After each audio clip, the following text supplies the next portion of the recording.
السلام علیکم ناظرین، میں ہوں ارشد سادات اور آپ دیکھ رہے ہیں سادات facts.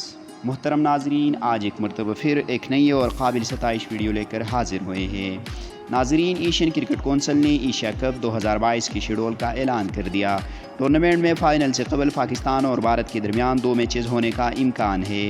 Asia cup T20 tournament 27 اگست سے 11 ستمبر تک سری لنکا کی میزبانی میں متحدہ عرب امارات میں کھیلا جائے گا۔ ایونٹ میں پاکستان اور بھارت کی ٹیمیں گروپ اے میں شامل ہے، جہاں تیسری کوالیفائر ٹیم انہیں جوائن کرے گی۔ گروپ بی میں سری لنکا، بنگلہ دیش اور افغانستان شامل ہے۔ پہلے مرحلے میں سنگاپور، متحدہ عرب امارات، ہانگ کانگ اور کویت کوالیفائر ٹیم کے طور پر جگہ بنانے کے لیے معرکہ آرا ہوں گے۔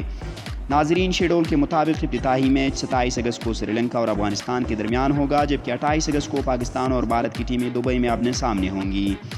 2 ستمبر کو پاکستانی ٹیم کوالیفائر ٹیم سے مقابلہ کرے گی۔ پہلے مرحلے کے بعد دونوں گروپ سے 2 ٹیمیں سپر 4 میں جگہ بنائے گی، جس میں ہر ٹیم 3 میچز کھیلے گی۔ سپر 4 میں پاکستان اور بھارت کے درمیان مقابلہ 4 ستمبر کو متوقع ہے۔ ایونٹ کا فائنل 11 ستمبر کو ہوگا۔ ناظرین، ایشیا کپ سری لنکا میں ہونا تھا، تاہم وہاں خراب معاشی حالات کی وجہ سے ہونے والے مظاہروں کی وجہ سے ایونٹ متحدہ عرب امارات منتقل کر دیا گیا ہے۔